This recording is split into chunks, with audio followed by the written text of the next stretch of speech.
ومن یطع اللہ والرسول، جو اللہ اور اس کے رسول کی اطاعت کرے گا. دیکھیے اقرار محبت الگ چیز ہے، کر رہے ہیں نا، اظہار محبت الگ چیز ہے، کر رہے ہیں نا، وہ اپنی محبت کا اظہار کر رہے ہیں، اپنی محبت کا اقرار کر رہے ہیں، ساری چیزیں کر رہے ہیں. لیکن نبی کیا فرما رہے ہیں؟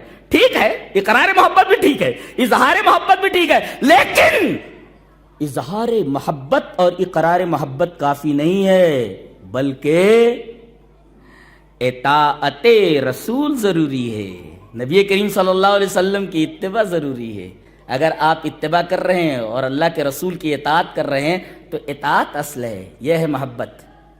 نقطہ یہ ملا کہ نبی نے ایک کام کیا، صحابہ کرام نے بغیر پوچھے آپ کے اس فعل کے اوپر پیچھے عمل کیا. ایسے ہی حدیث صحیح آ جانے کے بعد کوئی چوں اگر کرتا ہے تو اپنے ایمان کی خیر منائے.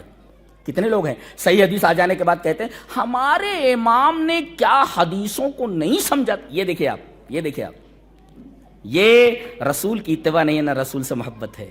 تم میں سے جو محمد کی عبادت کرتا تھا وہ سن لے کان کھول کر کے کہ محمد مر چکے ہیں. وَمَنْ كَانَ مِنْكُمْ يَعْبُدُ اللَّهَ، یہ ہے توحید. وَمَنْ كَانَ مِنْكُمْ يَعْبُدُ اللَّهَ فَإِنَّ اللَّهَ حَيٌّ لَا يَمُوتُ. اللہ توحید کی بات آتی ہے تو رونگٹے کھڑے ہو جاتے ہیں. یہ ہے اہل حدیث کی خصوصیت، سمجھتے ہیں آپ. اور تم میں سے جو اللہ کی عبادت کرتا ہے وہ سمجھ لے کہ اللہ زندہ ہے، اسے موت نہیں آنے والی ہے. الحمدللہ رب العالمین والصلاة والسلام علی سید المرسلین وعلی آلہ وصحبہ اجمعین. اما بعد، اعوذ باللہ من الشیطان الرجیم، بسم اللہ الرحمن الرحیم. ومن الناس من يتخذ من دون اللہ اندادا یحبونہم کحب اللہ والذین آمنوا اشد حبا للہ ولو يرى الذين ظلموا إذ يرون العذاب أن القوة لله جميعا وأن الله شديد العذاب.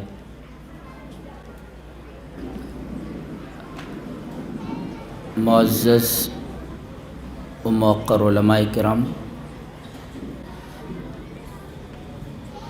محترم بزرگوں، نوجوان بھائیوں، پیارے بچوں، مردانشین ماں اور بہنوں،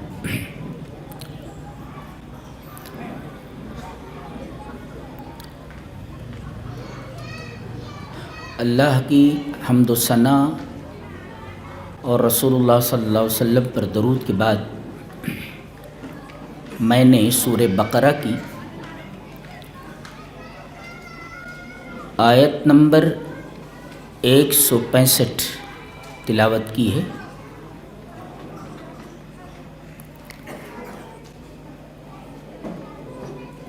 پہلے اس کا ترجمہ ذہن نشین کر لیں. لوگوں میں سے کچھ ایسے ہیں جو اللہ کے علاوہ بہت سارے شریک بنا رکھے ہیں اور وہ ان سے اس طرح محبت کرتے ہیں جیسی محبت اللہ سے کی جانی چاہیے. کاش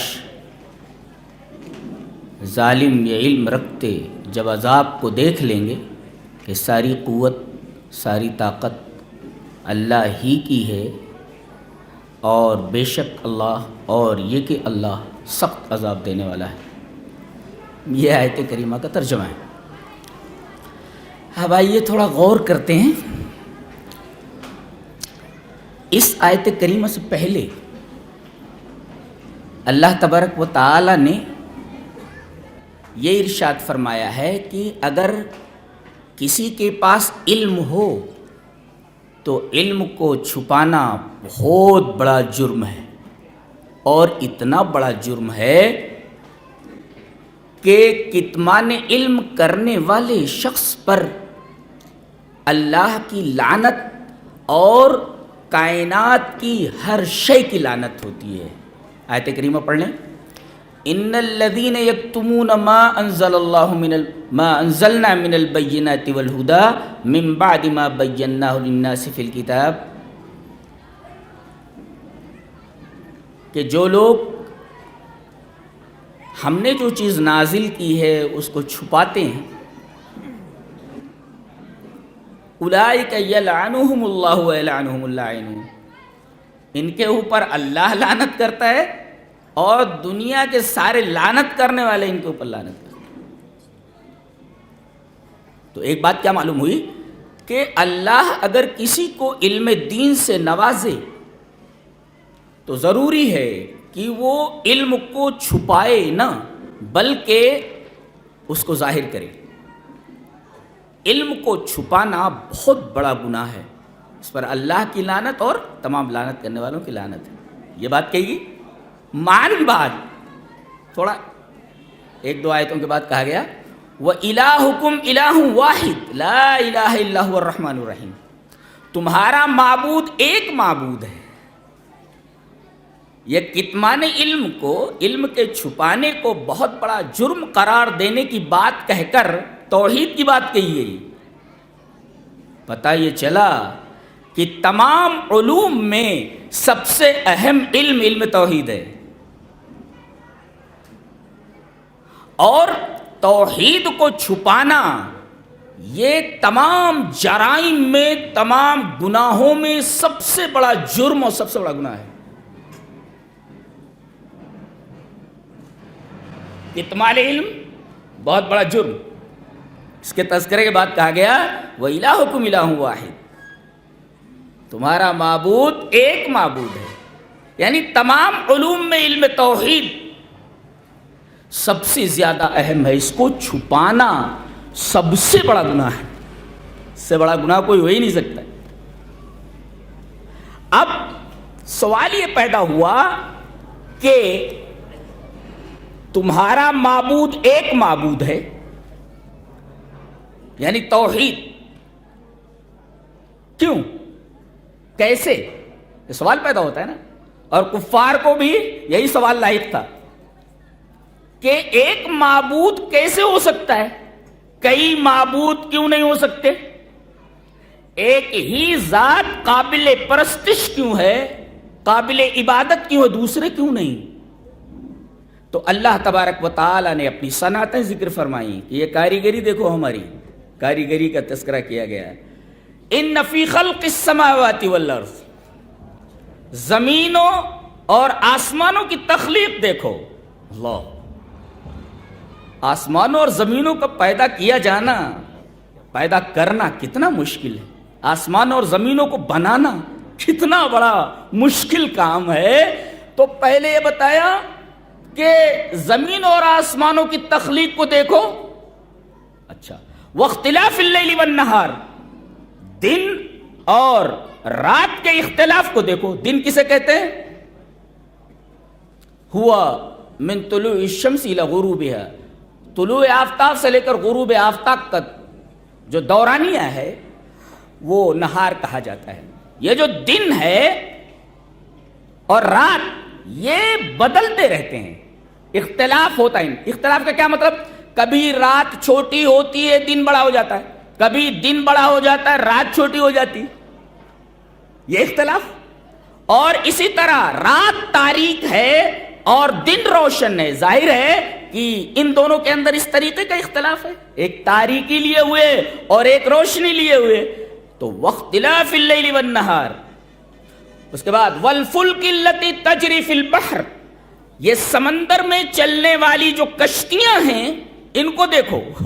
یہ بھی بہت عجیب و غریب بات ہے کہ ایک سوئی کو اگر پانی میں ڈال دیا جائے سوئی ڈوب جائے گی، کتنی ہلکی ہے، لیکن ماسقلھا، ان کے اتنے بوجھل اور بھاری ہونے کے باوجود تجری علی الماء، یہ پانی کے اوپر چلتی ہے، وہ وقوفہ علیہ، اس کے اوپر یہ کھڑی رہتی ہیں یہ کشتیاں۔ بتاؤ کیسے کھڑی رہتی ہیں؟ اس میں اللہ تبارک و تعالی نے کوئی ایسا قانون رکھا ہے جس کی وجہ سے ایک چھوٹی چیز تو ڈوب جاتی ہے مگر اتنی بڑی چیز نہیں ڈوبتی ہے، بلکہ پانی کی سطح کے اوپر کھڑی رہتی ہے۔ یہ ہماری کاریگری ہے۔ تو زمینوں اور آسمانوں کو بنانا، تخلیق کرنا، یہ ہماری کاریگری ہے۔ اختلاف لیل و نہار، یہ ہماری کاریگری، اور بڑی بڑی کشتیوں کو سطح آب کے اوپر کھڑے رکھنا۔ این یشا یسکن الریح، اگر وہ چاہے تو ہوا کو روک دے، فیظللن رواکد علی ظہری، تو سطح آب کے اوپر ایک بھی کشتی چلنے کے لائق نہ ہو، کھڑی کی کھڑی رہ جائے۔ گویا کہ یہ قانون دیا گیا ہے تب وہ کشتیاں چلتی ہیں. اللہ.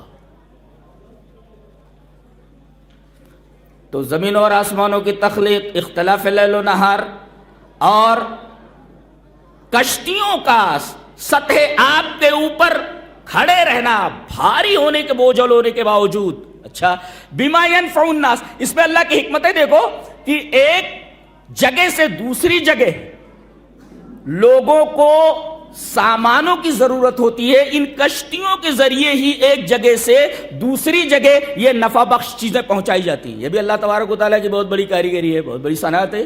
بما ينفع الناس.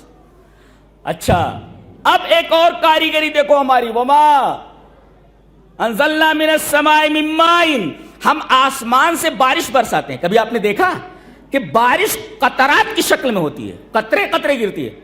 اگر سیلاب کی شکل میں گر جائے تو زمین پر زراعت ممکن نہ ہو، زمین پر لوگ گھر نہ بنا سکیں، گھر ڈوب جائیں، گھر ٹوٹ جائیں.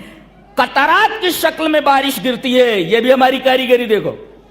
اور پھر اس پانی کو ہم سمندر میں اسٹور کر دیتے ہیں، دریاؤں میں اسٹور کر دیتے ہیں، تالابوں میں اسٹور کر دیتے ہیں. اور زمین کے اندر مختلف قسم کی نالیاں ہیں، ان نالیوں کے اندر یہ پانی بہتا رہتا ہے. اگر تالاب سوکھ جائے تو زمین کھود کر کے ان نالیوں سے پانی نکال لو جو اندر اندر چل رہی ہیں. ما انزلنا من السماء من ماء فاحیا به الارض بعد موتها. اگر یہ بارش نہ برسے تو زمین تحت زدہ ہو جائے، اس پر زراعت نہ ہو سکے، لوگ بھوکوں مر جائیں. اس لیے کہ زمین سے جب کوئی چیز اگے گی نہیں تو کھائیں گے کیا؟ وَبَثَّ فِيهَا مِن كُلِّ دَابَّةٍ. جب زمین ہری بھری ہو جاتی ہے تو چوپایوں کو کھانے کا موقع ملتا ہے، اللہ ان کو پھیلا دیتا ہے چوپایوں کو. وَبَثَّ فِيهَا مِن كُلِّ دَابَّةٍ. آگے فرمایا گیا، بادلوں کو دیکھ رہے ہو، وَالسَّحَابِ الْمُسَخَّرِ بَيْنَ السَّمَاءِ وَالْأَرْضِ. یہ بادل ٹنوں ٹن پانی ان کے اندر ہے. اللہ اکبر. لاکھوں گیلنز پانی بادل کے اندر ہوتے ہیں. اتنے بوجھل بادل زمین اور آسمان کے درمیان کیسے قائم رہتے ہیں؟ کھڑے ہیں، چل رہے ہیں. یہ سنبھالے کون ہے؟ یہ کون سنبھالے ہوئے؟ وَالسَّحَابِ مُسَخَّرِ بَيْنَ السَّمَاءِ وَالْأَرْضِ. اب اس کے بعد کہا جا رہا ہے لَآيَاتٍ لِقَوْمٍ يَعْقِلُونَ. عقل والے اگر غور کریں تو اس میں کتنی نشانیاں ہیں. اب عقل والوں کی عقل کو اپیل کیا گیا ہے. یہ قابل غور بات ہے. کیا کہ اگر ایک آدمی کے پاس عقل ہے، شعور ہے، تو وہ یہی فیصلہ کرے گا کہ اللہ کے علاوہ جن کو یہ معبود بول رہے ہیں، دیوی دیوتا کہہ رہے ہیں، اور یہ کہہ رہے ہیں کہ یہ بھی شریک ہیں، تو سوال یہ ہے کہ انہوں نے کون سی چیز پیدا کی ہے؟ اللہ فرما رہا ہے میں نے یہ چیز بنائی ہے، ہماری یہ کاریگری ہے. سوال تم سے ہے کہ تم نے کون سی چیز بنائی ہے، دکھاؤ. ایک جگہ چیلنج کیا گیا، قُلْ أَرَأَيْتُمْ مَا تَدْعُونَ مِن دُونِ اللَّهِ أَرُونِي مَاذَا خَلَقُوا مِنَ الْأَرْضِ أَمْ لَهُمْ شِرْكٌ فِي السَّمَاوَاتِ. فرمایا گیا کہ جن کو تم اللہ کو چھوڑ کر کے پکارتے ہو، تم ان کے سامنے سجدہ ریز ہوتے ہو، بتاؤ، ارونی مجھے دکھاؤ، ماذا خلقوا من الارض، انہوں نے زمین سے کیا چیز پیدا کی ہے، ذرا یہ بتائیں تو. اور اس چیلنج کے سامنے مخالف کا سکوت، اس کی خاموشی اس بات کی دلیل ہے کہ انہوں نے زمین سے کوئی چیز پیدا نہیں کی ہے. چیلنج کیا گیا نا، ھذا خلق اللہ فارونی ماذا خلق الذین من دونہ. یہ ہم نے پیدا کیا ہے، اللہ نے پیدا کیا. بتاؤ یہ جن کو معبود بنائے بیٹھے ہیں، ان معبودوں نے کون سی چیز پیدا کی ہے؟ ایک بھی چیز ذرا بتائیں کہ انہوں نے پیدا کی ہو، بتائیں. خاموشی ہے. یہ خاموشی اس بات کی دلیل ہے کہ اللہ کے علاوہ کوئی بھی یہ کام کرنے والا نہیں ہے. ہر عقل مند یہ فیصلہ کر لے گا. سو ثابت ہوا کہ اللہ تبارک و تعالیٰ نے اپنی یہ جو صنعتیں پیش کی ہیں، ان صنعتوں کو اس کے علاوہ کوئی نہیں کر سکتا. یہ کاریگری اللہ کے علاوہ کوئی نہیں کر سکتا. اور اللہ کے علاوہ کوئی بھی کسی چیز کو پیدا نہیں کر سکتا، تو ثابت ہوا کہ اللہ ہی معبود ہے۔ سو جو کہا گیا تھا وَإِلَٰهُكُمْ إِلَٰهٌ وَاحِدٌ، تمہارا معبود ایک ہی معبود ہے، آگے اس کی صنعتیں ذکر کر کے دلائل واضحہ پیش کی گئی، دلائل واضحہ پیش کی گئی کہ دیکھو یہ دلائل ہیں، ان دلائل کی روشنی میں یہ کہا گیا ہے کہ تمہارا معبود ایک ہی معبود ہے۔ کتنے اچھے انداز میں توحید کو ثابت کیا گیا ہے۔ یہ زمین اور آسمان کس نے بنائے؟ کوئی بولے تو؟ یہ رات دن کا اختلاف کون کر رہا ہے؟ یہ کاریگری کس کی ہے؟ سامنے والا خاموش ہے۔ اچھا، یہ کشتیوں کو سطح آب کے اوپر کھڑے کرنے والا کون؟ کوئی بولے کہ میں ہوں؟ کوئی سائنسداں بول کر کے بتائے؟ ان کا کوئی معبود جن کو انہوں نے معبود بنا رکھا ہے، کوئی بول کر کے بتائے کہ ہم یہ کام کر رہے ہیں؟ اور کون بادلوں کو آسمان اور زمین کے درمیان قائم رکھے ہوئے ہے، گیلنوں پانی لیے ہوئے کھڑے ہیں؟ اللہ۔ سو جو دعویٰ کیا گیا تھا کہ تمہارا معبود ایک معبود ہے، اللہ نے اپنی صنعتیں پیش کر کے اس دعوے کی دلیل دی ہے کہ ہمارے علاوہ جب یہ کوئی نہیں کر سکتا تو معبود تو ہم ہی ہے نا، ہمارے علاوہ کون معبود ہو سکتا ہے؟ اسی وجہ سے ضروری ہے کہ تمام علوم میں علم توحید کو سب سے زیادہ سیکھا جائے۔ خود نبی کو خطاب کر کے کہا گیا فَاعْلَمْ أَنَّهُ لَا إِلَٰهَ إِلَّا هُوَ، اللہ کے علاوہ کوئی معبود نہیں۔ علم توحید پہلے یہ آپ جان لیں، اس کا علم حاصل کریں پہلے آپ جی، پہلے کتمان علم کی شناخت بیان کی گئی کہ علم کو چھپانا نہیں چاہیے، اور علم کے تذکرے کے بعد فوراً توحید کا تذکرہ، گویا کہ تمام علوم میں سب سے اعظم علم توحید ہے، اور پھر توحید کی دلیل پیش کی گئی، اور دلیل اتنی شاندار ہے جس کے اوپر اطلاق کیا جا سکتا ہے کہ یہ اتنی دلیل واضح ہے، روشن دلیل ہے کہ اس سے روشن کوئی دلیل نہیں ہو سکتی۔ اب ظاہر ہے کہ یہ بات تو کہی جانی ضروری تھی کہ یہ سب دلائل واضحہ میرے معبود ہونے پر موجود ہیں، میرے علاوہ یہ سب کوئی نہیں کر رہا ہے، تو کتنے پاگل ہیں وہ لوگ؟ سب نہیں، بعض۔ وَمِنَ النَّاسِ مَن يَتَّخِذُ مِن، اب دعویٰ، اب یہ سمجھایا جا رہا ہے کہ پھر تمہارا دماغ خراب کیوں ہے؟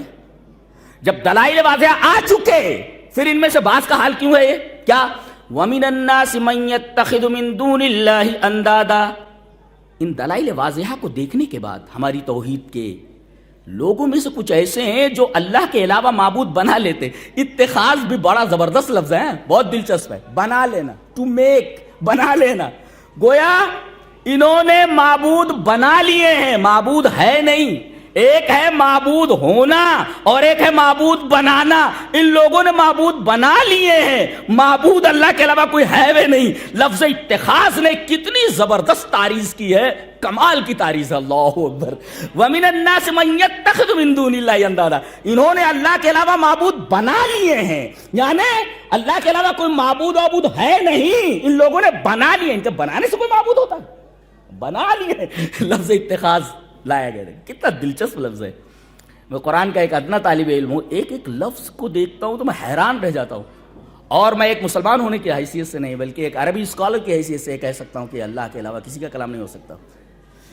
یہ شاندار اسلوب اور جو باقپن ہے بولنے کا، یہ کسی کلام میں نہیں پایا جاتا، دنیا کے اندر کوئی کلام ایسا موجود ہی نہیں ہے۔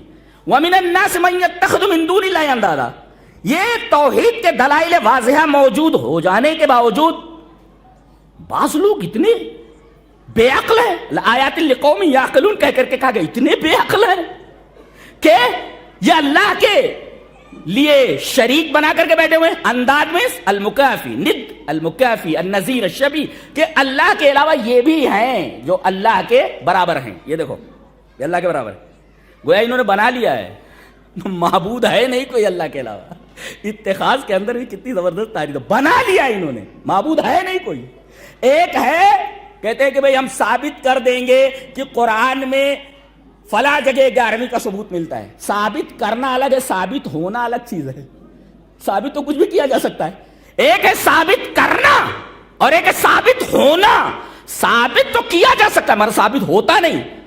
بنا لیے گئے لیکن ہے نہیں نا، تو تم نے بنا لیا ہے، اللہ کے علاوہ تم نے معبود بنا رکھے۔ یہ تمہارے ذہن کی اپج ہے، تمہاری بے عقلی ہے۔ لآیات لقوم یعقلون، عقل کے خلاف ہے یہ بات۔ کہ دلائل واضح آنے کے بعد تم اللہ کے شریک بنا کر کے بیٹھے ہوئے. اچھا بنا لیے تم نے شریک. یحبونہم کحب اللہ, ان سے ایسی ہی محبت کرتے ہیں جیسے اللہ سے محبت کی جانی چاہیے. کیا پتہ چلا؟ پتہ یہ چلا کہ جو اس کائنات کا خالق ہے, بنانے والا ہے, اور وہ ایک ہی ہے, تو محبتوں کے جتنے بھی سجدے ہیں صرف اور صرف اسی کی بارگاہ کے لیے خاص ہیں. اللہ کے علاوہ کوئی بھی عبادت کا مستحق نہیں ہے, اور محبت تعظیم اور محبت عبادت اس کے علاوہ کسی کے لیے نہیں ہو سکتی, صرف اور صرف اسی کے لیے خاص ہے. اب دیکھیں یہاں پر کہا گیا کہ یہ اپنے معبودوں سے اس طرح محبت کرتے ہیں جیسے اللہ سے محبت کی جانی چاہیے. اس کو کہتے ہیں تسویہ فی المحبہ, یعنی محبت کے اندر برابر کر دینا. ایک جگہ فرمایا گیا اذ نسویکم برب العالمین وما اضلنا الا المجرمون, یہ مجرموں نے ہم کو گمراہ کر دیا, اور ان مجرموں کے گمراہ کرنے کی وجہ سے ہم نے اللہ اور غیر اللہ کو برابر کر دیا. نہیں کر رہے ہم ایسا؟ ارے بھائی برابر کر رہے ہیں نا اللہ کے ہم دوسروں کو. کہتے مثال دیکھو کتنی بھونڈی مثال ہے کہ جس طرح کنویں سے پانی نکالنے کے لیے ڈول کی اور رسی کی ضرورت ہے, اسی طرح اللہ تک پہنچنے کے لیے بیچ میں کوئی تیسرا ہونا ضروری ہے. بغیر اس کے وسیلے کے وہاں نہیں پہنچ سکتے. دیکھو اس نے کیا کیا, اللہ کو ایک مخلوق سے مشابہ قرار دے دیا. چھت پر چڑھنے کے لیے سیڑھی ضروری ہے, چھت پر پہنچنا ہے تو سیڑھی ہے. دیکھو کتنی بھونڈی مثال ہے. تم نے اللہ تبارک و تعالیٰ کو ایک مخلوق کے برابر کر دیا. اذ نسویکم برب العالمین, رب العالمین کو تم نے برابر کر دیا مخلوق کے, جبکہ وہ لیس کمثلہ شیء, لیس کمثلہ شیء, اللہ کے مثل کوئی چیز ہے ہی نہیں. پھر یہ مثال کیسی بھونڈی مثال ہے یہ, جب اللہ کے مثل کوئی چیز ہے ہی نہیں. پھر یہ ڈول اور رسی کی مثال, اور اسی طریقے سے یہ چھت اور سیڑھی کی. اور میں کہا کرتا ہوں تم سیڑھی کی بات کرتے ہو, سیڑھی جب تک چھوڑو گے نہیں چھت پر پہنچو گے کیسے؟ اب آدمی سیڑھی پر کھڑا ہوا ہے, سیڑھی چھوڑے گا تب نہ چھت پر پہنچے گا. سیڑھی چھوڑ تب نہ چھت پر پہنچے گا. سیڑھی پر کھڑا رہے گا تو سیڑھی پر ہے نا, سیڑھی چھوڑ تب چھت پر پہنچے گا. یا سیڑھی پکڑے ہوئے, وہ سیڑھی پکڑنا, ارے سیڑھی کو چھوڑ تب چھت پر پہنچے گا.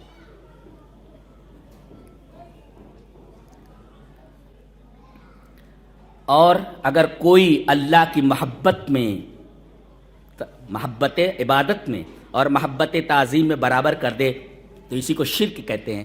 اسی وجہ سے اللہ تبارک و تعالیٰ نے آگے لفظ ظلموا استعمال فرمایا, وَلَوْ يَرَى الَّذِينَ ظَلَمُوا, گویا کہ شرک بہت بڑا ظلم ہے. اسی کی تشریح آگے کی گئی ہے کئی جگہوں پر. جیسے حضرت لقمان اپنے بیٹے کو نصیحت کرتے ہوئے کہتے, میرے بیٹے, میرے بچے, یا بنی لا تشرک باللہ ان الشرک لظلم عظیم.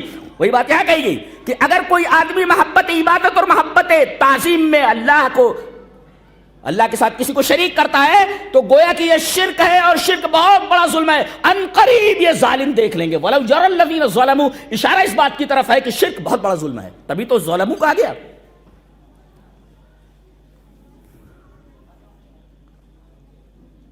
اور ایک بات بولوں کہ یہ جو محبت ہے یہ بہت ہی عجیب و غریب چیز ہے, بہت ہی عجیب و غریب. ابن قیم رحمہ اللہ نے غالباً لکھا ہے کہ الدین کلہ یدور علی 4 قواعد, کہ پورا کا پورا دین 4 پلرز کے اوپر کھڑا ہوا ہے, 4 پلرز کے اوپر گھوم رہا ہے. یعنی پورا دین کس پر کھڑا ہے؟ 4 پایوں کے اوپر, 4 کھڑا ہے. ایک ادھر, ادھر, ادھر, ادھر, ادھر, یہ 4 پلرز کے اوپر کھڑا ہوا ہے پورا دین. الدین کلہ یدور علی 4 قواعد, یہ 4 پلرز کے اوپر کھڑا ہوا ہے. کیا؟ حب وبغض ويترتب عليهما فعل وترك. اللہ اکبر. گویا کہ 4 چیزیں ہو گئی. ایک ہے محبت, ایک ہے نفرت, ایک ہے فعل کرنا, اور ایک ہے ترک چھوڑ دینا. اب آگے لکھتے ہیں کہ اگر کسی کے پاس یہ 4 چیزیں آ گئی, محبت آ گئی, نفرت آ گئی, اور کرنا آ گیا اور چھوڑنا آ گیا, فقد استکمل الایمان, تو اس کا ایمان مکمل. کیا مطلب؟ محبت کا کیا مطلب؟ محبت اللہ سے کرے، یہ ہے محبت، اور محبت اللہ کے لیے کرے، نفرت اللہ کے لیے کرے۔ تو حب محبت اللہ کے لیے کرے اور اللہ سے کرے، یہ بغض نفرت کرے تو اللہ کے لیے کرے، محبت کرے تو اللہ کے لیے، نفرت کرے تو اللہ کے لیے، فعل کرے تو اللہ کے لیے کرے، ترک چھوڑے تو اللہ کے لیے چھوڑے۔ نہیں سمجھ میں آیا؟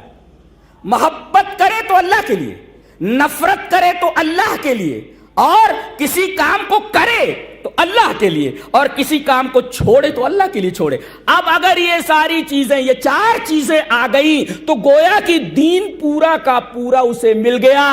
یہ یہاں سے لے کر کے جاؤ، کیا یاد رکھو؟ حب، بغض، فعل، ترک، یہ چار چیزیں جن کے اوپر پورا دین کھڑا ہوا ہے، یہ آپ اپنی زندگی میں لے آئے، پورا دین آپ کی زندگی میں آ گیا۔ یہ بہت بڑا آدمی بول رہا ہے، یہ ابن قیم ہے، یہ ابن تیمیہ کے شاگرد رشید ہے۔ بڑے لوگ کتنی بڑی بات کرتے، دیکھو۔ ایک ہے اللہ سے محبت، اللہ سے محبت۔ ایک طریقہ تو اللہ سے محبت کا یہ ہے کہ اس کے کلام سے محبت کر لی جائے۔ ارے بھائی ہم نے اس کو دیکھا نہیں نا، تو اسے محبت کا ایک طریقہ یہ بھی ہے، بہت سارے طریقے ہیں۔ ایک طریقہ یہ ہے کہ اس کے کلام سے محبت کر لی جائے، تو جب اس کے کلام سے محبت کریں گے، اس کی بات سے محبت کریں گے، تو اللہ کہے گا ارے میری بات سے محبت کر رہا ہے، تو اس کی بات سے محبت، اللہ سے محبت۔ دلیل یہ حدیث پاک، وعن عائشہ رضی اللہ تعالی عنہ ان رسول اللہ صلی اللہ علیہ وسلم، یا ان النبی صلی اللہ علیہ وسلم بعث رجلا على سریۃ وكان يقرأ لأصحابه في صلاتهم فيختم بقل هو الله أحد فلما رجعوا ذكروا ذلك للنبي صلى الله عليه وسلم فقال سألوه لأي شيء يصنع ذلك فسألوه فقال لأنها صفة الرحمن وأنا أحب أن أقرأ بها فقال النبي صلى الله عليه وسلم أخبروه ان اللہ یحبہ، رواہ البخاری فی کتاب التوحید۔ حضرت امام بخاری رحمہ اللہ اس حدیث کو بخاری شریف کتاب التوحید کے اندر سے لائے، اور راویہ نبی کریم صلی اللہ علیہ وسلم کی پیاری بیوی حضرت عائشہ رضی اللہ تعالیٰ عنہ ہے، صدیقہ کائنات ہیں۔ فرماتی ہیں کہ نبی کریم صلی اللہ علیہ وسلم ایک لشکر بھیج رہے تھے، تو ایک آدمی کو کمانڈر ان چیف بنا دیا، اور کمانڈر کی اور امیر کی اتباع کرنی پڑتی تھی، معاملے میں مشورہ کرنا پڑتا تھا کوئی کام کرنے کے لیے، اور نماز وہی پڑھاتا تھا۔ اب یہ صاحب جب بھی نماز پڑھاتے تو یہ جو ہے نماز میں قل هو اللہ احد ضرور پڑھتے جی۔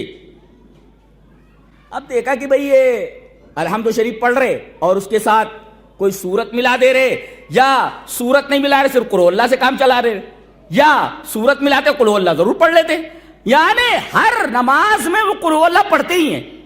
وَقَانَ یقرأ لِأَصْحَابِهِ فِي صَلَاتِهِمْ فَيَخْتِمُ بِقُلْ هُوَ اللَّهُ أَحَدٌ، اللہ قل هو اللہ پڑھتے۔ اس وقت انہوں نے کچھ نہیں کہا، فلما رجعوا، جب لوٹے تو ذکروا ذلك للنبی صلی اللہ علیہ وسلم، تو نبی کریم صلی اللہ علیہ وسلم کے پاس آئے۔ کیا نکتہ ملا اس سے؟ اگر دین کا کوئی مسئلہ کوئی بڑا مولوی بھی کر رہا ہو، بتا رہا ہو، تو دلیل چاہیے اس کے لیے۔ ان لوگوں نے ڈائریکٹ سراپا دلیل کے پاس پہنچنا مناسب سمجھا، اور نبی کریم صلی اللہ علیہ وسلم سر سے پیر تک دلیل ہیں۔ کہا کہ اللہ کے رسول ایک بات کھٹک رہی، کہا کہ کیا؟ کہا یہ جس کو آپ نے امیر بنایا تھا، ہمارا کمانڈر ان چیف، یہ جب نماز پڑھاتا تھا تو ہر اس میں رکعت میں یہ قل هو اللہ احد کے اوپر ختم کرتا تھا، کیا معاملہ ہے یہ؟ تو نبی کریم صلی اللہ علیہ وسلم دیکھو، ڈاؤٹ ہو تو بہترین عالم کے پاس جائیے جسے قرآن و سنت کا علم ہو، قرآن و سنت کا علم ہو۔ اس کی دلیل قرآن و سنت، ارے قرآن و سنت ہی تو دیا گیا نبی کریم صلی اللہ علیہ وسلم کو۔ چلیے ابھی اس حدیث پر رک جائیے، وہ حدیث، یہ بات ہم پروف کر لیتے ہیں ایک اور حدیث سے کہ یہی دونوں چیزیں ہیں، جس کے پاس یہ دونوں چیزیں ہیں، اور جو ہر مسئلے میں یہی دونوں چیزیں دلیل میں پیش کرے، اسی کے پاس جاؤ مسئلے کو لے کر کے۔ دلیل ابھی ہم اس حدیث پر رکے ہوئے، اس بات کو پروف کرنے کے لیے ایک دوسری حدیث، حدیث اس طرح وعن ابی ہریرہ رضی اللہ تعالی عنہ قال قال رسول اللہ صلی اللہ علیہ وسلم انی قد ترکت فیکم شیئین لن تضلوا بعدہما کتاب اللہ وسنتی ولن یتفرقا حتی یرد علی الحوض رواہ الحاکم فی المستدرک فی کتاب العلم. حضرت امام حاکم رحمہ اللہ مستدرک علی الصحیحین کتاب العلم کے اندر یہ روایت اسی طرح لائے ہیں. راوی جیسا کہ معلوم ہوا حضرت ابو ہریرہ, روایت پوری پڑھ دی گئی. حضرت ابو ہریرہ فرماتے ہیں کہ نبی اکرم صلی اللہ علیہ وسلم نے ارشاد فرمایا بے شک میں نے تمہارے درمیان دو چیزیں چھوڑ دی ہیں, ان دو چیزوں کے بعد تم کبھی گمراہ نہیں ہوگے. اللہ اکبر. پتہ یہ چلا کہ آدمی جب تک کتاب و سنت پر ہے, اس کا کوئی بھی عمل ہے کتاب و سنت پر, وہ گمراہ نہیں ہو, وہ سنت کے اوپر ہے. اب یہ دو چیزیں جب آپ چھوڑ کر گئے ہیں, پتہ یہ چلا یہی دونوں چیزیں آپ کو دی گئی تھی, جو آپ کو ملا وہی آپ نے امت کو دے دیا. تو آپ کو دو چیزیں دے دی گئی تھی, کتاب اور سنت, اور یہی دونوں چیزیں آپ امت کو دے کر کے گئے. اب آپ جس عالم سے مسئلہ پوچھ رہے ہیں اس سے کتاب و سنت کی دلیل مانگیے. اگر وہ کتاب و سنت کی دلیل دے دیتا ہے مسئلہ ایکسپٹڈ, اور اگر دلیل نہیں دیتا ہے مسئلہ ریجیکٹڈ. سمجھ میں آیا؟ ہاں. انی قد ترکت فیکم شیئین لن تضلوا بعدہما کتاب اللہ و سنتی. اور کتاب اللہ و سنت رسول کا آپس میں اتنا گہرا ربط ہے. وہ منکرین حدیث جو کہتے ہیں کہ قرآن کے بعد ہمیں حدیث کی ضرورت نہیں ہے, کہا گیا یہ دونوں لازم و ملزوم, ولن یتفرقا, یہ دونوں ایک دوسرے سے جدا ہی نہیں ہو سکتے جب تک کہ یہ دونوں حوض کے اوپر نہ آ جائیں. اور حوض کا تذکرہ کیوں کیا گیا؟ تفصیل کا وقت نہیں ہے. پانی ملنے والا نہیں ہے وہاں حوض کوثر سے, اگر آپ نے قرآن و حدیث کو الگ الگ کیا تو. ہاں, منکرین حدیث ہوشیار ہو جائیں.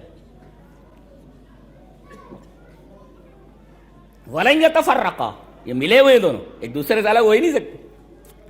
تو ہم یہ دعویٰ کر رہے تھے کہ کسی عالم کے پاس اگر مسئلہ لے کر کے جائیں تو کتاب و سنت کا علم رکھنے والا ہو, اور کتاب و سنت کی روشنی میں وہ جواب دے. یہاں ان لوگوں کو ایک مسئلے میں ڈاؤٹ ہوا کہ یہ قل هو اللہ پر ختم کرتے ہیں.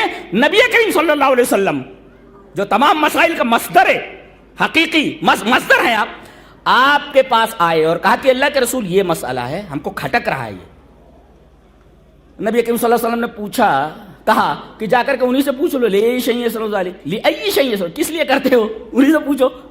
بس قل هو اللہ پڑھ رہے, قل هو اللہ پڑھ رہے, پوچھو انہی سے.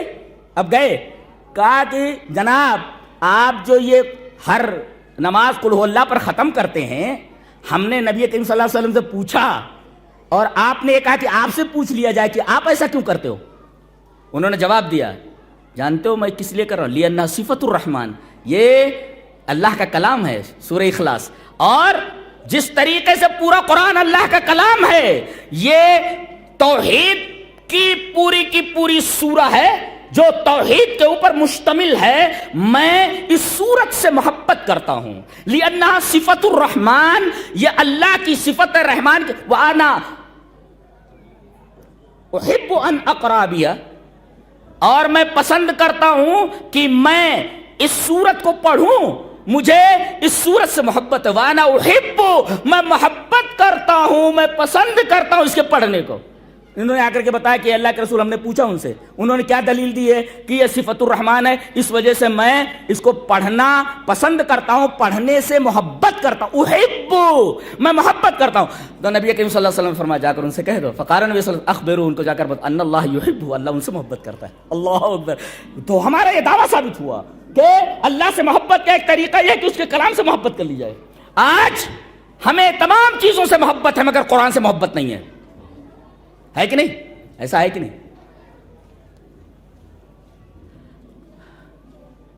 کتنی مرتبہ قرآن پڑھا تم نے؟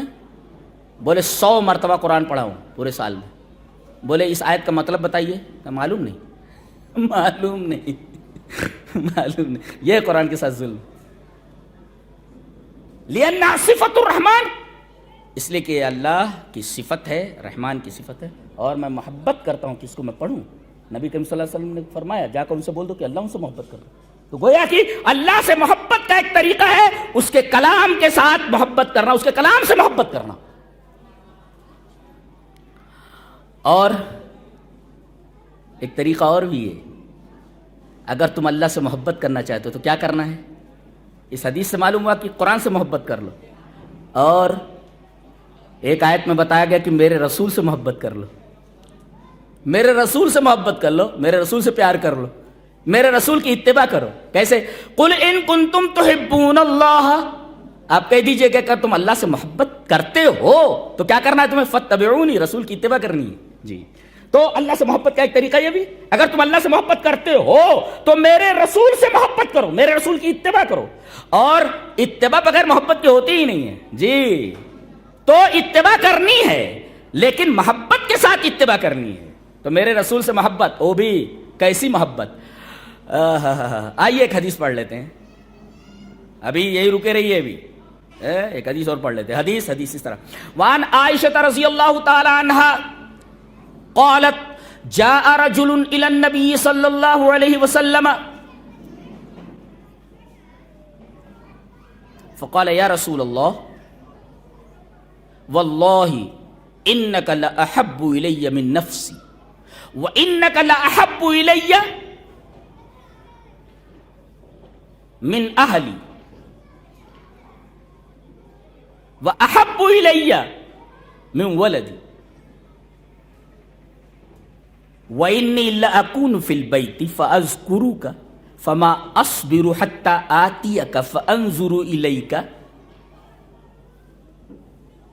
وإذا ذكرت موتي وموتك عرفت أنك إذا دخلت الجنة رفعت مع النبيين خشيت ألا أراك فلم يرد عليه النبي صلى الله عليه وسلم حتى نزل جبرائيل بهذه الآية ومن يطع الله والرسول فأولئك مع الذين أنعم الله عليهم من النبيين والصديقين والشهداء والصالحين وحسن أولئك رفيقا. رواه الطبراني في المعجم الأوسط وقال الألباني هذا حديث حسن، هذا حديث صحيح. صحیح حدیث ہے، لا باس ہے. اچھا، حضرت عائشہ رضی اللہ تعالیٰ فرماتی ہے کہ ایک آدمی نبی کریم صلی اللہ علیہ وسلم کے پاس آیا اور بڑی محبت کے ساتھ کہنے لگا، اللہ کے رسول ایک بات بولنی ہے. بولو.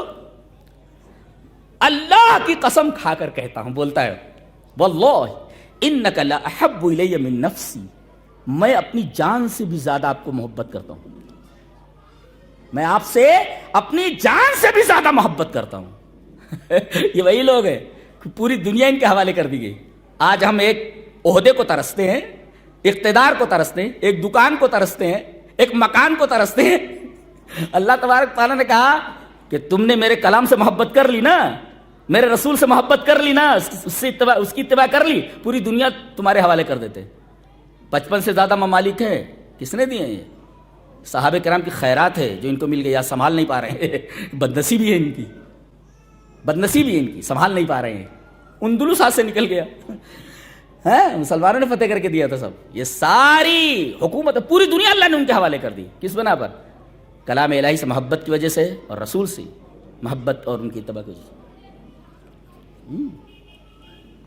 یہ کہانیاں نہیں ہیں، یہ حقیقت ہے. یہ اور اگر پچھلی طرف پلٹ جاؤ صحابہ کرام کے طریق پر، جس کو ہم منہج سلف کہتے ہیں، پھر وہی دور لوٹ آئے گا جو ہم کھو چکے ہیں.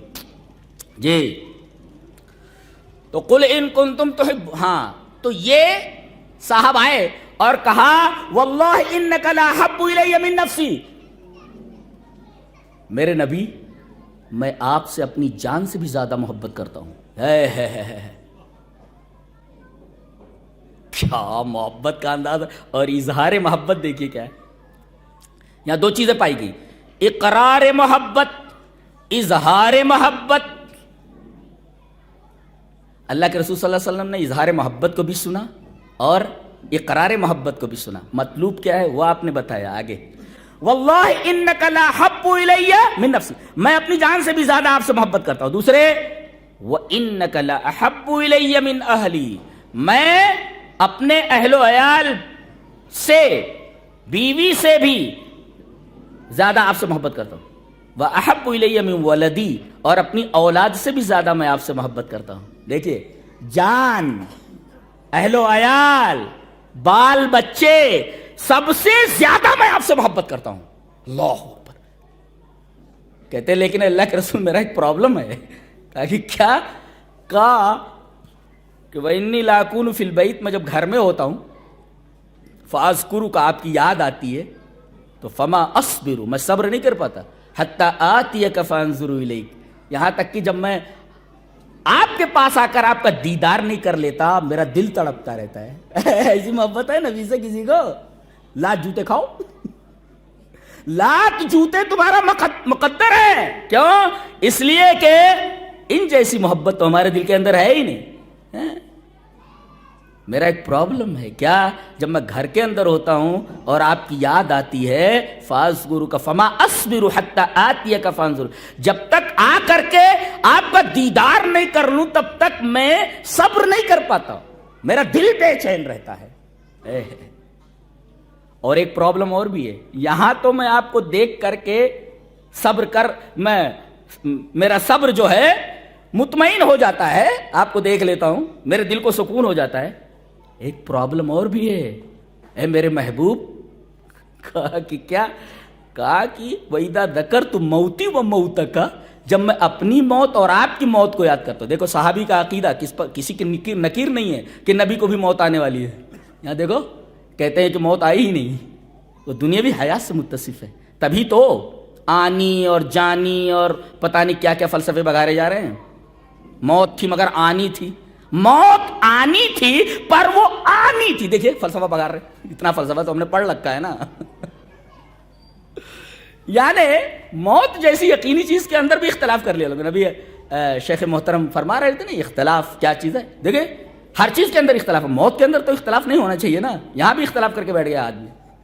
وَاعْبُدْ رَبَّكَ حَتَّى يَأْتِيَكَ الْيَقِينُ، یقین الموت، یعنی اپنے رب کی عبادت کرو تم موت تک، یقین تک. یعنی موت سے زیادہ یقینی چیز کوئی ہو نہیں سکتی. اس میں بھی اختلاف کر لیا ہے. یہ امت ایسی ہے، ایسی بے عقل کہ موت ہی نہیں آئی. اگر مان لیا جائے کہ آپ کو برزخی زندگی حاصل ہے، اختلاف ہے یہ نہیں، پھر لڑائی کا ہے کوئی؟ کائے کی لڑائی؟ برزخی زندگی تو سبھی مان رہے نا. یہ لڑائی کیوں ہے، اختلاف کیوں ہے؟ کچھ تو بھی گڑبڑ ہے، گڑبڑ ہے کچھ. دنیاوی زندگی حاصل ہے کیسے؟ یہ صحابی دیکھو بول رہے وَإِذَا ذَكَرْتُ مَوْتِي وَمَوْتَكَ، جب میں اپنی موت اور آپ کی موت کو یاد کرتا ہوں. گویا کہ تمام صحابہ کرام کا عقیدہ کہ آپ کو موت آ چکی ہے. جب میں اپنی موت اور آپ کی موت کو یاد کرتا ہوں تو عرفت،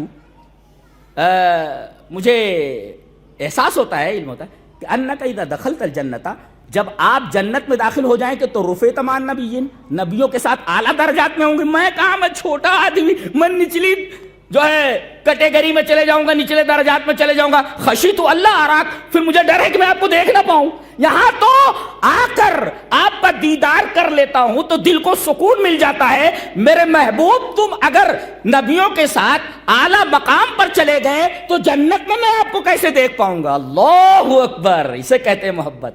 نبی کریم صلی اللہ علیہ وسلم ان کی اس تمنا کے اوپر خاموش ہیں، اور نبی نے جواب نہیں دیا. جبرائیل آ رہے ہیں اللہ کی طرف سے. اللہ فرما رہا ہے میری طرف سے جواب دے دو اس کو. کیا؟ فلم يرد علیہ النبی صلی اللہ علیہ وسلم، نبی کریم صلی اللہ علیہ وسلم نے جواب نہیں دیا. حتی نزل جبرائیل بہذه الآیہ، جبرائیل اس آیت کو لے کر نازل ہوئے کہ بھئی وہاں بھی آدمی رسول اللہ صلی اللہ علیہ وسلم کا دیدار کرے گا، ملاقات کرے گا، آپ کی صحبت نصیب ہوگی. کب؟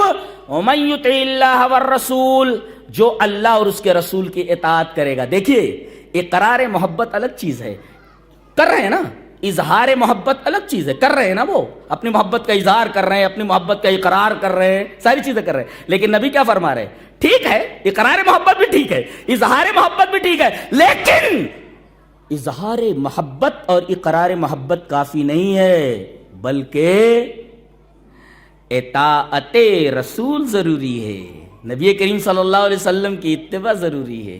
اگر آپ اتباع کر رہے ہیں اور اللہ کے رسول کی اطاعت کر رہے ہیں تو اطاعت اصل ہے. یہ ہے محبت.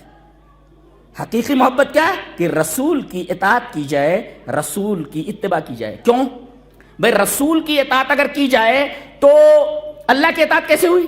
اللہ کی اطاعت کیسے ہوئی؟ وما ارسلنا من رسول الا لیطاع باذن اللہ. جتنے بھی ہم نے رسول بھیجے ہم نے یہ حکم دیا ہے کہ ان کی اطاعت کی جائے اللہ کے حکم سے. گویا کہ رسول کی اطاعت جب اللہ کے حکم سے ہے، باذن اللہ ہے، تو گویا کہ رسول کی اگر اتباع کی جائے، کیونکہ اتباع کا اور اطاعت کا حکم اللہ کی طرف سے، گویا کہ رسول کی اطاعت کرنا اللہ کے حکم کو ماننا ہے. جی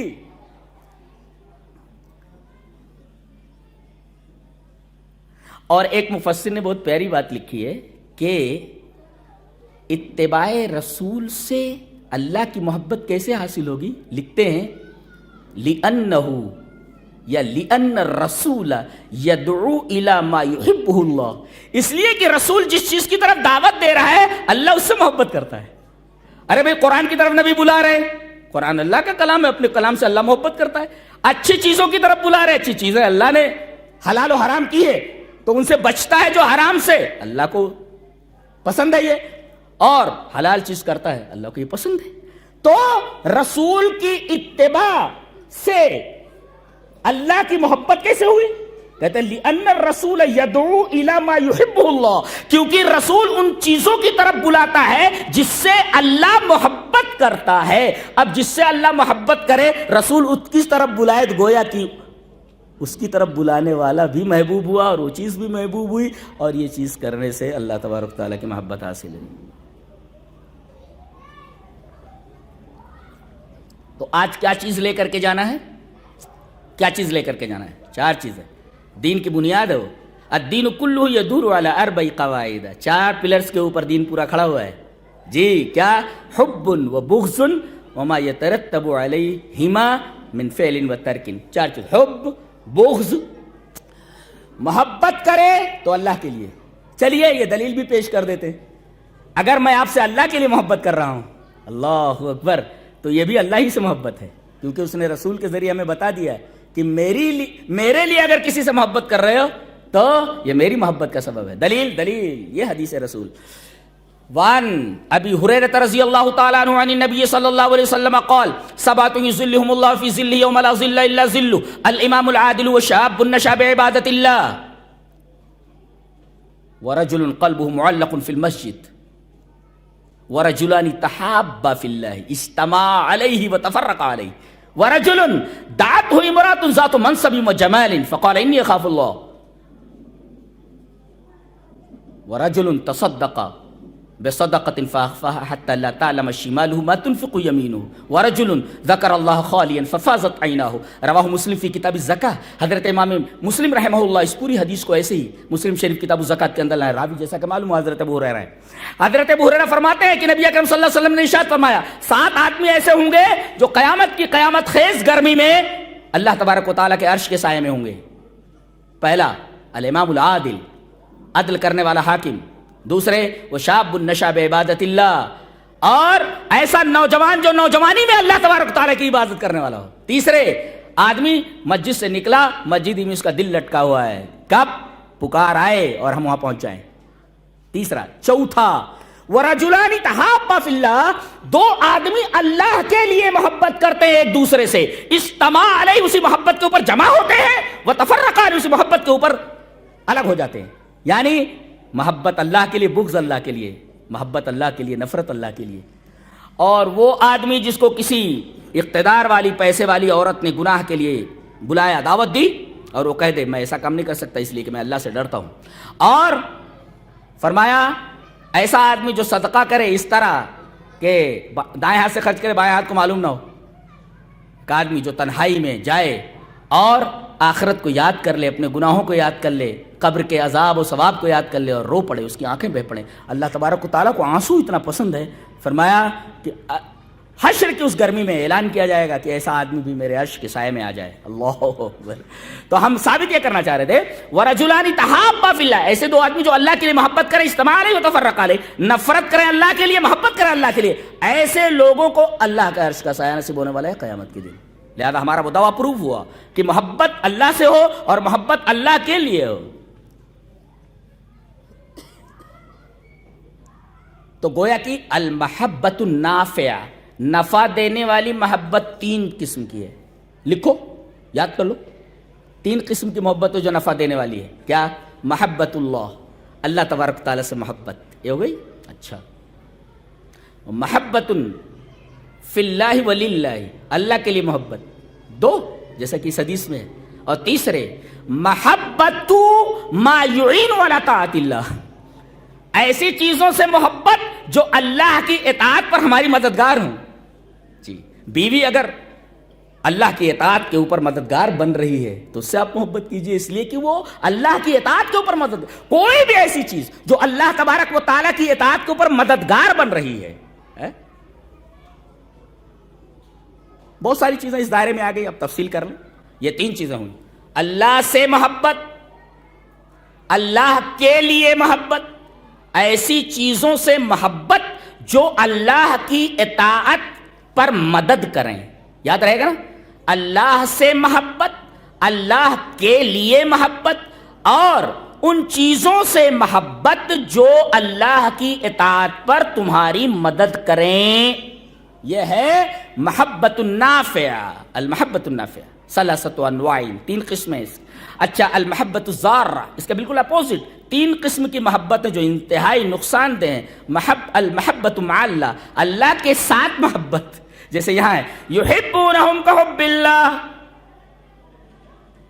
مشرکین بھی اللہ سے محبت کرتے تھے، ارے اس کو رازق مان رہے، اس کو مدبر مان رہے، اپنا خالق مان رہے، ساری چیزیں تو مان رہے ہو، لیکن یہاں اللہ کی محبت میں، محبت عبادت میں اور محبت تعظیم میں دوسرے کو شریک کر لے رہے نا.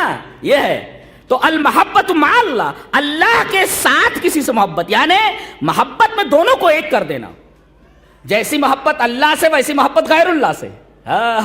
یہ ہے تسویہ فی المحبت. یہ شرک ہے، یہ شرک ہے. تبھی تو کہا کہ وَلَوْ يَرَى الَّذِينَ ظَلَمُوا، یہ ظلم ہے، یہ شرک ہے.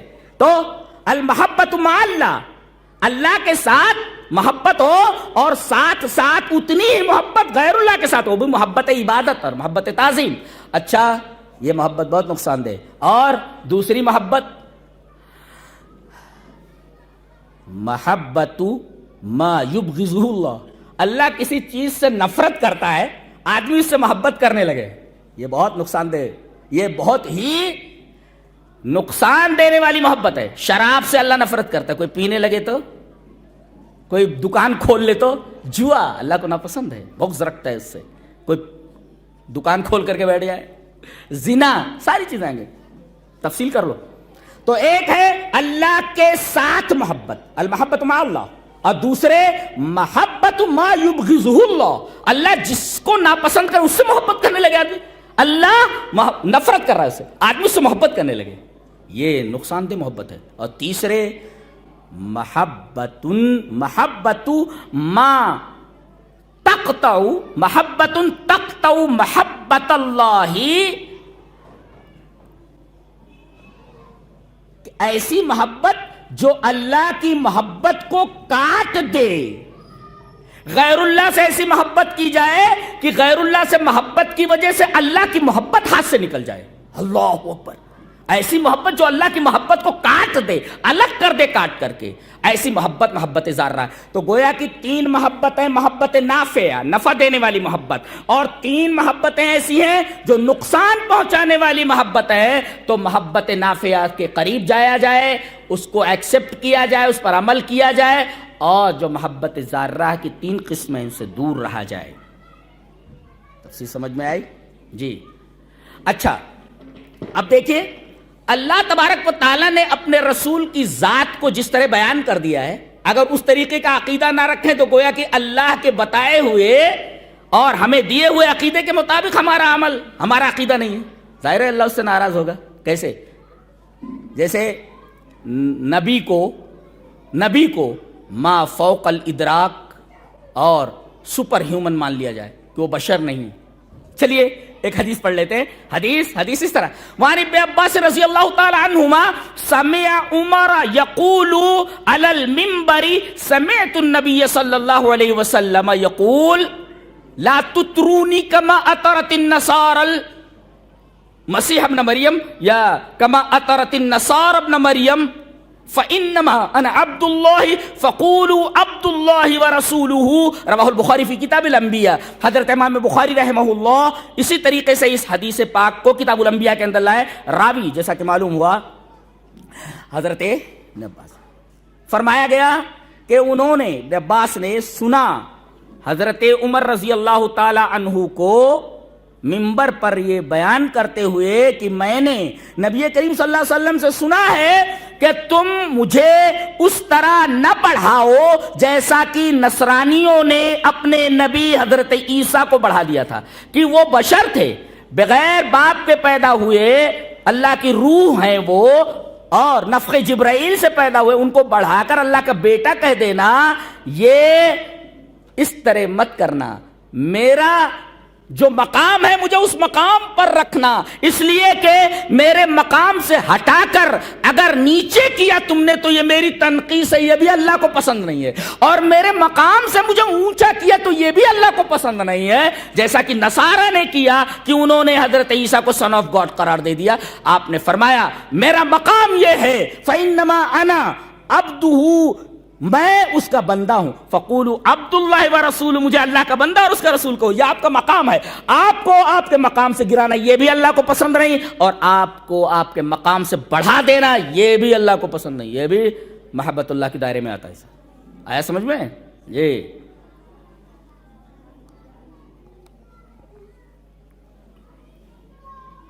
اور محبت کس طرح کی جائے؟ نبی کریم صلی اللہ علیہ وسلم جو کریں آپ کو کرنا ہے۔ اللہ اکبر، صحابہ کرام کس طرح، ایک حدیث دیکھیے کتنی عجیب و غریب ہے، پوری حدیث پڑھ لیتا ہوں پہلے۔ حدیث اس طرح، وعن ابی سعید الخدری رضی اللہ تعالی عنہ قال بینما رسول اللہ صلی اللہ علیہ وسلم یصلی باصحابہ اذ خلعنا علیہ فوضعہما عن یسارہ فلما رأى ذلك القوم القوا لعلهم فلما قضى رسول الله صلى الله عليه وسلم صلاته قال ما حملكم على إلقاء نعالكم قالوا رأينا ألقيت نعالك فألقينا نعالنا فقال رسول الله صلى الله عليه وسلم إن جبريل عليه السلام أتاني فأخبرني أن فيهما قدرا أو أذى وقال اذا جاء احدكم الى المسجد فلينظر فإن رأى في نعليه قدرا او اذى فليمسحه وليصلي فيهما رواه ابو داؤد في کتاب الطہارہ۔ حضرت امام ابی داؤد رحمہ اللہ اس ایک صفحے کی پوری حدیث کو کتاب الطہارہ کے اندر لائے ابو داؤد شریف میں۔ حضرت ابو سعید خدری کہتے ہیں کہ نبی کریم صلی اللہ علیہ وسلم نماز پڑھا رہے صحابہ کو، اب صحابہ پیچھے نماز پڑھ رہے ہیں اور آپ نماز پڑھا رہے ہیں، اچانک نماز ہی کی حالت میں آپ نے دونوں جوتے اپنے اتار کر کے بائیں سائڈ میں رکھ لیے۔ ایک جوتا اتارا آپ نے، پھر یہ جوتا اتارا، اس کے بعد آپ نے بائیں طرف رکھ لیا جوتے کو، اپنے دونوں جوتے بائیں طرف رکھ لیے۔ پتہ یہ چلا کہ موبائل اگر کوئی سوئچ آف کرنا بھول گیا ہو اور ٹوں ٹوں بجنے لگے تو اس کو نکال کر کے آرام سے سوئچ آف کر کے جو ہے اپنی جیب میں رکھو، یہ نہ دیکھو کون کر رہا ہے، بس اتنا ہی ایک طرف رکھ دو سوئچ آف کر کے۔ اب نبی اکرم صلی اللہ علیہ وسلم نے جوتوں کو بائیں جانب رکھ دیا۔ فلما رأى ذلك القوم، صحابہ کرام نے جو پیچھے نماز پڑھ رہے تھے دیکھا کہ نبی اکرم صلی اللہ علیہ وسلم نے نماز کی حالت میں اپنے دونوں جوتے اتارے اور بائیں سائڈ میں رکھ لیے، تمام لوگوں نے اپنے اپنے جوتے اتار کر کے بائیں سائڈ میں رکھ لیے۔ فلما قضى صلاۃ، نبی اکرم صلی اللہ علیہ وسلم نے جب نماز مکمل کی اور آپ مڑے ان کی طرف تو دیکھا کہ تمام کے جوتے بائیں سائڈ میں رکھے ہوئے۔ آپ نے پوچھا ما حملکم علی القائکم نعالکم، یا ما حملکم علی القاء نعالکم، تم نے جوتے کیوں اتارے؟ کتنا پیارا جواب ہے، قالوا رأینا القیت نعالک فالقینا نعالنا، ہم نے آپ کو جوتے اتارتے دیکھا، ہم نے بھی اتار دیے۔ اللہ، یہ کہتے ہیں کتنی محبت ہے، دیکھ رہے ہیں آپ، جو کرتے دیکھا چپ چاپ کر لیا۔ اب اس کی وجہ نبی اکرم صلی اللہ علیہ وسلم بتا رہے کہ میں نے جوتے کیوں اتارے، تمہیں اتارنے کی ضرورت نہیں تھی۔ جبرائیل آئے، ان جبریل علیہ السلام اتانی، آئے اور بتایا کہ آپ کے دونوں جوتوں کے اندر گندگی لگی ہوئی ہے۔ نقطہ یہ ملا کہ جوتوں میں نماز پڑھی جا سکتی ہے ایک، اور جوتوں میں گندگی نہ لگی ہو یہ شرط ہے نماز کی صحت کے لیے، اور اگر جوتوں میں گندگی لگی ہو آپ کو معلوم ہو جائے تو آپ کو نماز توڑنے کی ضرورت نہیں، آپ نے جوتے اتار دیں اور بائیں سائڈ میں رکھ لیں۔ یہ ہوا، موبائل ٹونٹوں بجنے لگے، موبائل سوئچ آف کر کے آپ جیب میں رکھ لیں یا کسی طرف ڈال دیں۔ اور یہ عقیدے کا مسئلہ معلوم ہوا کہ نبی کو غیب کا علم نہیں، اس لیے کہ اگر آپ کو غیب کا علم ہوتا تو معلوم ہو جاتا کہ میں نماز پڑھانے کھڑے ہو رہا ہوں اور میرے جوتوں کے اندر گندگی لگی ہوئی ہے۔ پتہ یہ چلا کہ نبی کو غیب کا علم نہیں ہے۔ ان جبریل علیہ السلام ہوتا نہیں، آپ نے جبریل کا حوالہ دیا کہ انہوں نے آ کر کے مجھے بتایا کہ میرے دونوں جوتوں کے اندر گندگی لگی ہوئی ہے، اس وجہ سے میں نے اتارا، تم کو اتارنے کی ضرورت نہیں تھی۔ اور پھر آپ نے ایک اصول بتایا، اذا جاء احدکم الی المسجد، جب کوئی مسجد میں آئے فلینظر، دیکھ لے، فَإِن رَأَى، اپنے جوتوں کو دیکھ لے، فَإِن رَأَى فِي نَعْلِهِ قَدَرًا أَوْ أَذًى، کوئی تکلیف دیکھے یا اسی طریقے سے گندگی دیکھے تو کہتے ہیں کہ اس کو دھونے کی ضرورت نہیں ہے، بلکہ اس کو رگڑ لے، رگڑنے کے بعد گندگی جب نکل جائے تو نماز پڑھ لے، اس کو دھلنے کی بھی ضرورت نہیں ہے، خالی رگڑنا کافی ہے۔ ثابت کیا کرنا چاہ رہا تھا میں؟ جوتے اتارتے دیکھے، سبب نہیں پوچھا آپ نے کیوں اتارے، جی سبب نہیں پوچھا.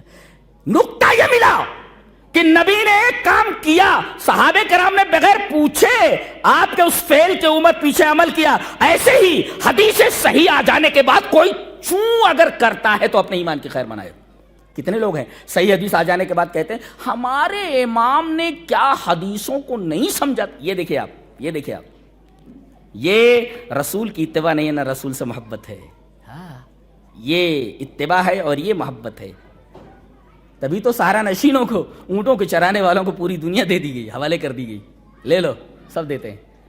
میرے قرآن سے محبت کی وجہ سے, میرے رسول کی اتباع کی وجہ سے. کیا بات ہے. اللہ. اب کہتے ہیں رسول اللہ صلی اللہ علیہ وسلم کا انتقال ہی نہیں ہوا. چلیے جناب, اور یہ قاعدہ ہے کہ کوئی پیدا ہو خدا نہیں ہو سکتا, ہو معبود نہیں ہو سکتا, اور جو مر جائے وہ بھی معبود نہیں ہو سکتا. اور آپ پیدا ہوئے ہیں, آپ مرے بھی ہیں, آپ کو موت آئی ہے. دلیل, دونوں دلیلیں دے دیتا ہوں. پہلی دلیل حدیث اس طرح, وعن ابی قتادہ ان رسول اللہ صلی اللہ علیہ وسلم سئل عن صوم اثنین فقال فیہ ولدت وفیہ انزل علی, رواہ مسلم فی کتاب الصوم. حضرت امام مسلم رحمہ اللہ, اس کو مسلم شریف کتاب الصوم جہاں روزوں کا بیان ہے, چیپٹر باندھا انہوں نے. یہ حدیث موجود ابو قتادہ سے. حضرت ابو قتادہ کہتے ہیں کہ نبی کریم صلی اللہ علیہ وسلم سے پوچھا گیا کہ اللہ کے رسول پیر کے دن کا روزہ کیا بولتے ہیں آپ, پیر کے دن روزہ رکھنا کیسا ہے؟ کہا کہ رکھو, سنت ہے. اس لیے کہ میں پیر کے دن پیدا ہوا ہوں, فیہ ولدت, پیر کے دن میں پیدا ہوا, فی انزل علیہ, اور اسی دن میرے اوپر قرآن اترا ہے. اللہ اکبر. دیکھیں آپ پیدا ہو رہے ہیں, آپ خود فرما رہے ہیں کہ میں پیدا ہوا ہوں, اور آپ کو موت آ گئی. چلیے دو دلیلیں پیش کرتا ہوں. حدیث اس طرح, وعن عائشہ رضی اللہ تعالی عنہا قالت مات النبی صلی اللہ علیہ وسلم وانه لبین حاقنتی وزاقنتی فلا اکرہ شدۃ الموت لاحد ابدا بعد النبی صلی اللہ علیہ وسلم, رواہ البخاری فی کتاب المغازی. امام بخاری رحمہ اللہ اس حدیث کو ایسے ہی کتاب المغازی کے اندر لائے. راویہ نبی کریم صلی اللہ علیہ وسلم کی پیاری بھی حضرت عائشہ ہیں. حضرت عائشہ رضی اللہ تعالیٰ فرماتی ہے کہ نبی کریم صلی اللہ علیہ وسلم کو موت آ گئی اس حال میں کہ آپ میرے ہنسلیوں کے درمیان, میرے سینے کے درمیان اور میری ٹھوڑی کے درمیان آپ کا سر تھا, اور میں نے آپ کے اوپر موت کی ایسی شدت دیکھی ہے, بہت زیادہ شدت تھی. اب کسی کو کے اوپر میں موت کی شدت دیکھتی ہوں تو مجھے کراہت نہیں ہوتی, اس لیے کہ میں نے اتنی شدت نبی کریم صلی اللہ علیہ وسلم کے اوپر دیکھی. اللہ, اس کی وجہ کیا ہے؟ تفصیل آگے دیکھ لیں آپ, اس کی وجہ بھی دیکھیں, علماء سے پوچھ لیں کہ ایسا کیوں, آپ کے اوپر موت کی سکرات اتنی زیادہ کیوں تھی. جی, تو یہ حدیث بتا رہی مات النبی صلی اللہ علیہ وسلم, نبی کریم صلی اللہ علیہ وسلم کو موت آ گئی. اور دوسرے, حضرت عمر رضی اللہ تعالیٰ عنہ کو نبی کی موت پر ڈاؤٹ ہوا. اب صحابہ کرام کا ریئیکشن دیکھیے اس کے اوپر. حدیث اس طرح, وعن ابن عباس رضی اللہ تعالیٰ عنہما ان ابا بکر جاء وعمر رضی اللہ تعالیٰ عنہ یکلم الناس فقال ابو بکر فقال اجلس یا عمر فابى ان يجلس, فقال اجلس يا عمر فابى ان يجلس, فتشهد ابو بکر فمال الناس اليه وتركوا عمر. فقال ابو بکر رضی اللہ تعالی عنہ اما بعد فمن كان منكم يعبد محمدا فان محمدا قد مات ومن كان منكم يعبد الله فان الله حي لا يموت. قال الله تعالى وما محمد الا رسول قد خلت من قبله الرسل. فحين تلاها ابو بکر تلقاها الناس يومئذ فلم اسمع بشرا من الناس الا يتلوها. مسند شامعین کی روایت ہے, اور اسی سے کچھ لفظوں کے اختلاف کے ساتھ بخاری میں یہ روایت موجود ہے. میں نے, چونکہ یہ روایت مجھے یاد تھی, مسند شامعین کے الفاظ تھے, لہذا جو الفاظ مجھے یاد تھے مسند شامعین کے, میں نے وہ الفاظ, اس لیے کہ میں پوری حدیث پڑھنے کا اہتمام کرتا ہوں, لہذا یہ الفاظ چونکہ مسند شامعین کے تھے, میں نے مسند شامعین کی وہ پوری حدیث پیش کر دی ہے. حضرت ابو بکر کو معلوم ہوا کہ نبی کریم صلی اللہ علیہ وسلم کا انتقال ہو چکا ہے, آپ اس دنیا سے جا چکے ہیں, نعش مبارک رکھی ہوئی ہے. حضرت عمر اور تمام صحابہ کرام حواس باختہ ہیں, کچھ سمجھ میں نہیں آ رہا ہے کہ کیا ہو گیا یہ. حضرت عمر یہ فرما رہے, کوئی اگر بولا کہ نبی کریم صلی اللہ علیہ وسلم کو موت آ گئی, گردن اتار دوں گا اس کی. سمجھا رہے, ارے وہ جیسے موسیٰ گئے تھے کوہ طور کے اوپر, پھر واپس آ گئے تھے, ایسے ہی آپ کہیں گئے ہیں اور تشریف لے آئیں گے. وہ بات کر رہے, صحابہ کرام چپ چاپ سن رہے ہیں. حضرت ابو بکر آئے اور دیکھا کہ یہ غلط بول رہے ہیں, غلط بول رہے ہیں. دیکھیے حضرت ابو بکر صحابی, حضرت عمر, ان کی بات نہیں ماننے سے غلط بول رہے ہیں وہ, اس لیے کہ نبی کو موت آنی تھی, موت آ چکی. حضرت عمر غلط بول رہے ہیں. حضرت ابو بکر نے کہا اجلس یا عمر, عمر بیٹھ جاؤ, غلط بول رہے ہو تم, بیٹھو. فابا یہ بولے نہیں بیٹھتا میں. کہا اجلس یا عمر, عمر بیٹھ جاؤ. فابا یہ بولے نہیں بیٹھتا میں. وہ جلالی صحابی ہیں. حضرت ابو بکر نے دیکھا کہ حواس قابو میں نہیں ہیں نبی کریم صلی اللہ علیہ وسلم کی موت کی وجہ سے، فتشہد ابو بکر، حمد و ثنا بیان کی، اور اس کے بعد یہ فرمایا حضرت ابو بکر معاملے کو کیسا سنبھالا ہے دیکھو، فرمایا سنو اما بعد، اے لوگو سنو، فمن کان منکم یعبد محمدا فإن محمدا قد مات۔ میں ایک عجیب و غریب استدلال کرنے جا رہا ہوں، بہت غور سے سنو تب سمجھ میں آئے گا، پوری تقریر سمجھ میں آ جائے گی۔ حضرت عمر کیا کہہ رہے ہیں؟ مرے نہیں ہیں نبی کریم صلی اللہ علیہ وسلم، انتقال نہیں ہوا۔ تمام صحابہ کرام چپ چاپ بیٹھے ہیں، یہ آئے کہا بیٹھ جاؤ، غلط بول رہے ہو تم، بیٹھو، نہیں بیٹھ رہے۔ کہہ رہے ہیں فمن کان منکم یعبد محمدا فإن محمدا قد مات، تم میں سے جو محمد کی عبادت کرتا تھا وہ سن لے کان کھول کر کے کہ محمد مر چکے ہیں۔ ومن کان منکم یعبد اللہ، یہ ہے توحید، ومن کان منکم یعبد اللہ فإن اللہ حی لا یموت۔ اللہ، توحید کی بات آتی ہے تو رونگٹے کھڑے ہو جاتے ہیں، یہ ہے اہل حدیث کی خصوصیت، سمجھتے ہیں آپ؟ اور تم میں سے جو اللہ کی عبادت کرتا تھا، کرتا ہے، وہ سمجھ لے کہ اللہ زندہ ہے، اسے موت نہیں آنے والی ہے۔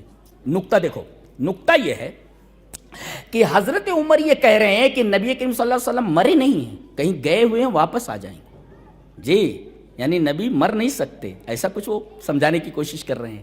جی، حضرت ابو بکر آ کر کے یہ بول رہے ہیں، ان کو بولنا تھا غلط بول رہے ہو تم، ایسا نہیں ایسا ہے۔ یہ کیوں کہہ رہے ہیں؟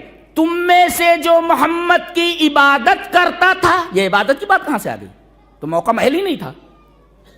ارے وہ کہہ رہے مرے نہیں، تو یہ ثابت کرنا تھا کہ مر چکے ہیں وہ، یہ عبادت کہاں سے آ گئی؟ عبادت کا حوالہ کیوں ہے؟ فمن کان منکم یعبد محمدا، جو محمد کی عبادت کرتا تھا، دیکھیے یہ محل نہیں ہے عبادت کا، لفظ عبادت استعمال کریں تو محمد مر چکے ہیں۔ اور جو اللہ کی عبادت کرتا تھا وہ سمجھ لے کہ اللہ زندہ ہے، اسے موت نہیں آنی۔ کیوں؟ اس لیے کہ جو یہ سمجھے کہ رسول کو موت نہیں آتی، وہ اسے اللہ کی صفت حی میں شریک کر رہا ہے، یہی تو شرک ہے۔ میرا خیال یہ ہے کہ اس نقطے کو صدیق اکبر نے جس طرح سمجھا ہے، ہمارے بڑے بڑے مفتیان کو نقطہ آج تک سمجھ میں نہیں آیا ہے۔ جی، یہ ہے صحابہ کرام کی خصوصیت، نہیں سمجھ میں آیا آپ کو؟ تم میں سے جو محمد کی عبادت کرتا تھا، عبادت کس کی ہوتی ہے؟ الہ کی ہوتی ہے۔ اگر رسول کو مان لیا جائے کہ مرے نہیں تو اللہ بھی تو مرنے والا نہیں ہے، تو گویا کہ رسول بھی نہیں مرنے والے، اللہ بھی اللہ کو موت نہیں آنے، تو اب یہ دونوں شریک ہوئی، صفت حی میں شریک کرنا ہے، اسی کو شرک کہتے ہیں۔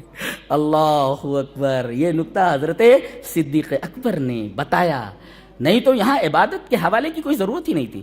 کہتے ہیں پھر اس کے بعد انہوں نے آیت پیش کی، دیکھو یہاں آیت بھی پیش کرنے کی ضرورت نہیں ہے، لیکن ثبوت کے طور پر آیت پیش کر رہے ہیں حضرت صدیق اکبر۔ اس کا مطلب یہ کہ صحابی بھی کوئی بات کہے تو اپنی بات پر رسول اللہ صلی اللہ علیہ وسلم کی حدیث یا اللہ تبارک و تعالیٰ کے قرآن کی کوئی دلیل پیش کرے، تب معتبر ہے۔ جی، کہہ رہے وما محمد الا رسول قد خلت من قبلہ الرسل، ارے جیسے اور رسول تھے وہ اس دنیا سے چلے گئے، موت آ گئی، تیسے یہ بھی ایک رسول ہے محمد صلی اللہ علیہ وسلم، ان کو بھی موت آ گئی، تو پریشان ہونے کی کیا ضرورت ہے؟ کہتے ہیں کہ جس وقت یہ آیت تلاوت کی فحین تلاہا ابو بکر نے جب یہ آیت تلاوت کی تو ایسا لگا لوگوں نے اس کو لیا اس طریقے سے جیسے یہ آیت ابھی نازل ہو رہی ہے۔ فلم اسمع بشرا من الناس اللہ، وہاں جتنے لوگ تھے، جس آدمی کو دیکھو یہی آیت پڑھ رہا ہے، یہی آیت پڑھ رہا ہے، یہی آیت پڑھ رہا ہے، وما محمد الا رسول قد خلت من قبل الرسل۔ کیا بات ہے! میرے پاس الفاظ نہیں ہے کہ میں اس حدیث کی شرح کر سکوں۔ ٹائم ختم ہو گیا تو ختم کریں، جی ختم ہو گیا۔ اللہ تبارک و تعالیٰ ہمیں نیک عمل اور اچھی سمجھ کی توفیق عطا فرمائے۔ وآخر دعوانا الحمدللہ رب العالمین۔ ایسا بسیط موضوع دے دیتے ہو، ٹائم رہتا ہی نہیں ہے۔ چلو، السلام علیکم ورحمۃ اللہ وبرکاتہ۔